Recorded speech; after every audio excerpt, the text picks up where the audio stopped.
Hi, welcome. Today I'm here with Joe. He is Compass Joe to me. Yeah. But we want to talk a little bit. I'm Lance Swanson. I'm the Communications Director. Joe Wanning, Director of Curriculum Instruction and Assessment. And most everybody that's probably going to be viewing this knows us throughout the district. I would hope so.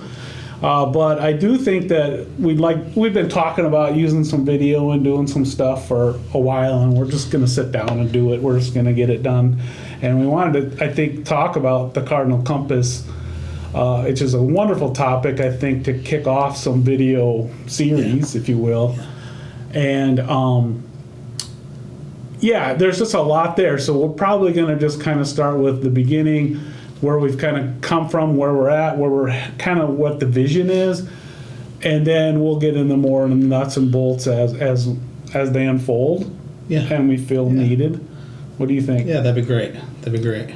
So I just feel like everybody's busy. We got a lot going on. We have a lot of content out there. You have a whole website on the Cardinal Compass. Mm-hmm. But basically, if we step back a couple, 3 years, we did spend quite a bit of time.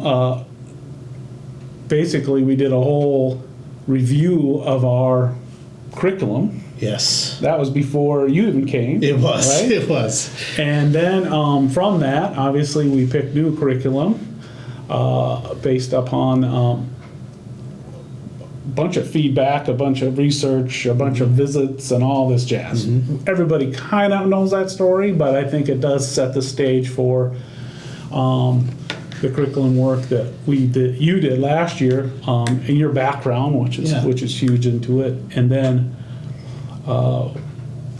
where we're going forward. So can you kind of just, like, I think a year ago was when you guys were kind of putting the pieces together for the Compass?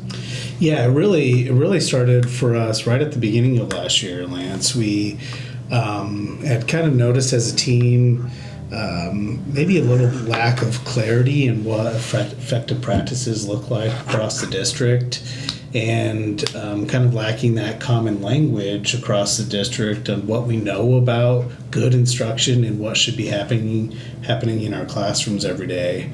And so we developed some teams and meetings throughout the year to get feedback on what it could look like to create an instructional model in the district, and got so many good pieces of feedback, to drafts that we took to leadership, to different teams, different committees throughout last year, to kind of land on one final draft of what we now are using with the Cardinal Compass. So that has really kicked off our work this year. Just really thankful to our leadership, ESU1, and especially all the teachers that have been through this process. We've had 2 sessions now already focused on creating those safe, warm, welcoming environments with really good routines and procedures in place.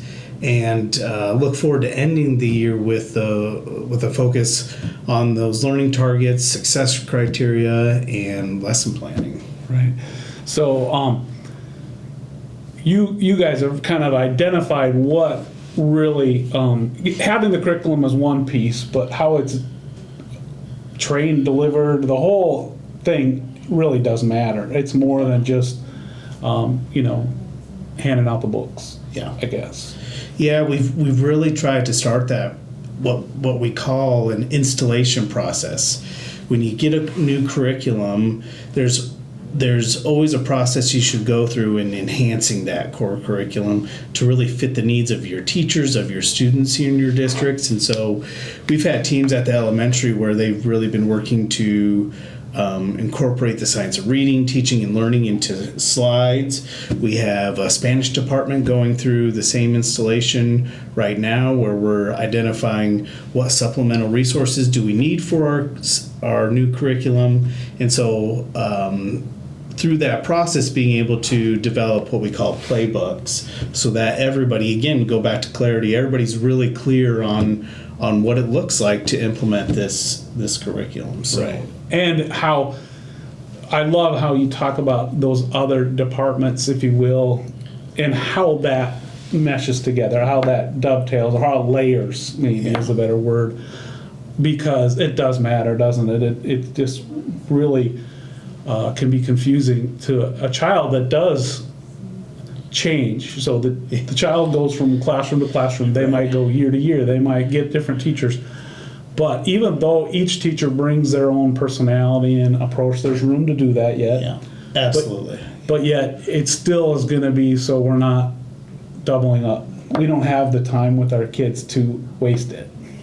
Right, and when we have kids moving into the district or moving from building to building, that's where that importance of having those effective practices across the board implemented is just really effective and is only good for our staff and students. Right, and like I said, when you figure out what works, you kind of want to replicate it, right? You don't want to reinvent the wheel for everything. But man, to see that kind of unfold, to get it, just stuff I would have never thought of. But that's, I'm not the good guy, but I just think it's really fun to see all the different facets of that and learn about it. Talk to me a little bit about where we go from here. Yeah, so we've spent a lot of time this year and gotten really good feedback on Cardinal Compass 1. I said earlier we'll turn to Cardinal Compass practice number 2 with targets and success criteria and lesson planning this spring.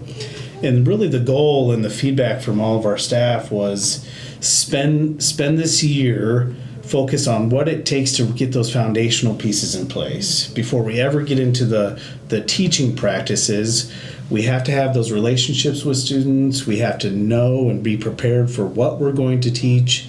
And so that's why you see Cardinal Compass 1 and 2 this year. But next year, we'll move into the instructional side. So looking at how we promote opportunities to respond, maximizing our instructional time, all of that in hopes to create these language-rich environments. So Compass Practice 3, 4, and 5 will be installed next year, and I selfishly just really look forward to that work because that's where we're going to get the traction and the engagement moving forward. But you have to lay that foundational piece first. Yeah, I get it. I definitely even going back to when I first came to the district and we started putting them in the networks and stuff like that, well, it didn't really make sense to have a really fancy, expensive Wi-Fi system if your fiber foundation isn't there. Right. And so that's kind of how I'm relaying it in my head or trying to think of it, and it makes total sense. And that was such great feedback from our teams. I mean, last year they said, felt very strongly, it was almost unanimous across every meeting committee that we had on this feedback that start with 1 and 2. That's the foundation for our work. And so, when you have new teachers come in or you have veteran teachers, everybody's at different levels, really, really like our students. So for some of our veteran teachers, this may be really easy and good reinforcement to what they're doing, but it's also good for our new teachers coming in to have that foundation and practice as well. How about have you had a lot of resistance to this? I really haven't so far, and just based on the feedback that we gather from our surveys, our scores are really high, and people are really leaving positive comments. So that's been great. I do feel a little bit like I have heard maybe it's moving a little slow or we're not doing enough at once. But I think as we leave this year or end this year with those foundational pieces, they'll see next year as we move forward with 3 more Compass practices. So if I'm a veteran teacher and I have a lot of those foundational things that I've been doing for years, and I might be just feeling a little frustrated or maybe think I'm ready to go on. Right. But so really what you're saying is you just really appreciate those folks being patient and helping get those foundations in place. Then we'll start seeing more traction move forward. I do. It was kind of like we had to do that with tech years ago. Remember that? We kind of had to stop and teach some baseline stuff before we could go, because like, if you don't understand some basic copy paste or just basic text stuff, Absolutely. it didn't make sense to sit them down and teach, the more advanced stuff. And I think we see that with math or with anything too. Like if you don't know your basic math facts, it's pretty hard to teach algebra. That's right. That's right. So it's the same kind of here with getting these foundational things in place. And good news is that they're foundational things that they'll work across all the subjects and all the age groups and areas. It's a big ship, Yeah.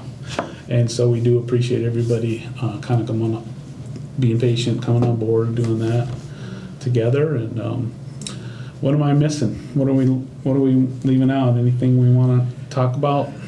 I think I'm just like I said, just really grateful for our teams, the feedback that everybody's given through this process.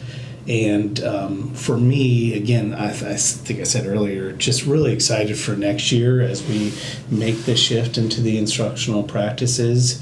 And we'll see that big emphasis on creating these language-rich environments. We're so lucky to have such a diverse population in our district, and as we know, language acquisition and language is such a big part of the work that we do. And so I'm really excited for that work next year, and making that shift, and have been working really closely with Tracy Garvey, our multilingual coordinator, to install this work and prepare for what professional learning looks like next year, because we're already into that. So just really grateful for everybody's support, cooperation, and work in this movement. Yeah, that ML piece is really interesting, and it's really great to see them embrace that and to see that partnership like you talked about earlier. I'm just curious, like the data, that we're going to be able to get from this too. Like I think as we get in multiple years in, and then just start studying what does that look like? What can we learn about what's working, what's not working? Yeah, I think that's going to be a big piece from our walkthrough data, and how our coaches and leadership work with our staff to give that feedback. They'll see it on the Cardinal Compass website. That website is going to be ever evolving as we progress through these Compass practices and keep adding more and more of those layers, so that it's this resource hub for all of our staff. Like that hub, yeah, and that feedback will help us move forward with it. If I'm a teacher and I teach first grade, and that's I get together with my PLC, maybe in my building, I get together once in a while, maybe across the district, but I never get to go see someone else do that instruction. And so what do you do with that? Like, because it feels like you could learn so much from each other. Yeah, it's one thing we've been really talking about as a team, and how we create those opportunities for instructional rounds. We have some middle school people, some teams at the elementary level and high school, creating those opportunities for people to learn from one another. And I think that does come from the PLC. And so I think it's a process that we could expand. Yeah. And do you think maybe we could get some of the teachers that are out there that are doing it, they've been doing a while, to help share? Like maybe they allow us to come in and video some of their lessons or something like that, and we could help share that out that way. Yeah, that is one of the most powerful ways. It's a vulnerable step that I would love to be able to take with our staff, because then it's something we could put on the Cardinal Compass website as a reference for all of our teams, and is a really good way to learn from each other. So I would love that if people would be able to. The clips are so powerful and so learning. So if anybody's willing to allow us to do that, please reach out. I hope that. If not, we'll probably be begging. Yep, already started.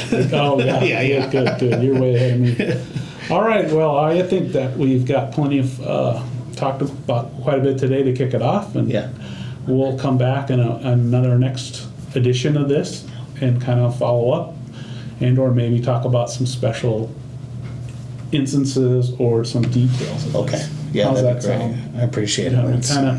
this is another thing, we're just trying this out, we're kind of gonna build it as we go, but we also want to keep it real light, conversational, not, Yeah. for me, Forced. definitely have to keep it that way, but that's the fun thing here, you can kind of walk me through it, I don't know the content Yeah. or where it's going, but I do love to visit about it, and appreciate this time, Joe, and like I said, people, please reach out to us if you have questions or have anything that we should cover. Yeah. Sound good? And we'll just kind of keep it going. Hopefully we get some viewers. Yeah. We'll see. If not, we'll quit. Thank you, Lance. All Thank right. you, everybody. Yep, thank you.